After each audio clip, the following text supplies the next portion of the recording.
Well, over the next few weeks and months, we continued the process daily of reading the Bible. We found after a week or two that somebody recommended a series of books for children on the Bible. We found out we could buy them at the same bookstore. We went and got them, and we would read these little children's books, and then we would read the Bible. And that was working out pretty good. And after about 3 months, we decided to leave Las Vegas and go back home. We hadn't been home more than a week or so when my friend Dick came over to see me. He began sharing with us, and now we had someone that was a living witness. And over the next few weeks, he began talking to us about Jesus and what Jesus could do for us. Well, one of the weirdest things happened was they invited us to church. You ever been to church? Come on, own up. You ever been to church? Well, one morning at 7 o'clock, now keep in mind, I didn't get home normally until about 2 o'clock. So at 7 o'clock, my wife's pushing me and saying, "We're going to church. Get up. We're going to church." I'm saying, "Hot dog, I don't want to go to church. Why do they have it so early in the morning?" She said, "Well, we got to drive clear up to Yorba Linda because that's where God was, in Yorba Linda at Dick and Lynn's church." And so we got dressed and we got in the car, and it took us a long time. We couldn't find the kids' shoes, and we got in the car, and by then I was mad, and we got in a bit, argument, and we found out later it was the tradition that you're supposed to argue all the way to church. But we didn't know it, we were already into the thing, and we argued all the way up there, and we finally get there, and it's a little old building, I remember I drove up in front of it, and I thought, this place is hurting, It's old and everything. And they got one of these marquees out in front, with what's on for the day. And I'm looking at that, and I thought, that doesn't look interesting. I didn't even know what it was talking about. The next thing I know, we're out of the car, and we're walking up these steps, and I suddenly realized that I'm the only one there smoking. And I thought, hey, this is 1963. Don't you guys know how, So I started looking for an ashtray. You ever look for an ashtray in one of those places? I couldn't find one for anything, I finally put it out on the ground. And some guy with a flower looked at it.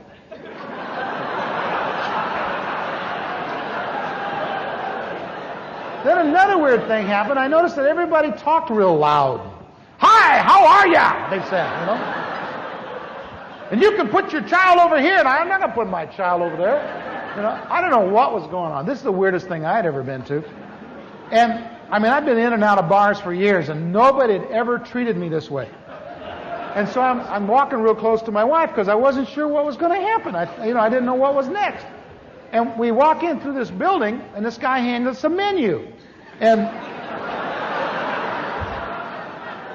I'm looking at it, and, it doesn't make any sense to me at all, And we're walking along, and my kids, Chris is on one hand, and Tim's on the other hand, and Carol's got Sean under her arm, and we'd put Stephanie in this thing. They said they'd give her back later on, but we weren't sure.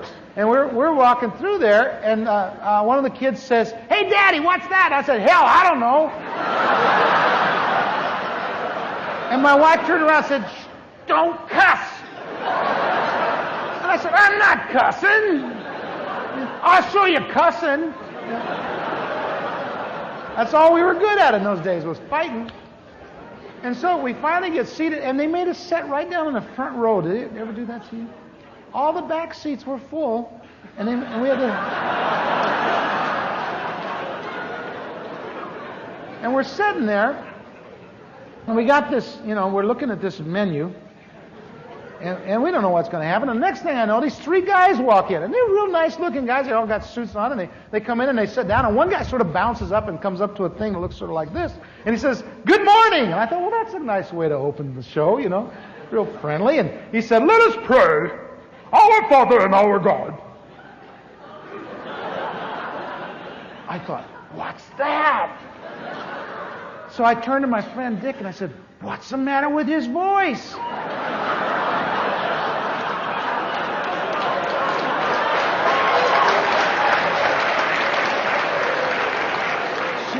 He said, "I don't know, they all sound like that."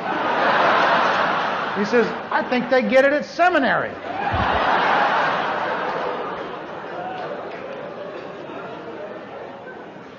And this guy, and he finished praying, I guess, and then he sat down, and another guy came up and said he was going to give the ministry of the Word. And so they began reading the Bible. Now, keep in mind, all these weeks we had been reading the King James Bible, but we'd never read it out loud.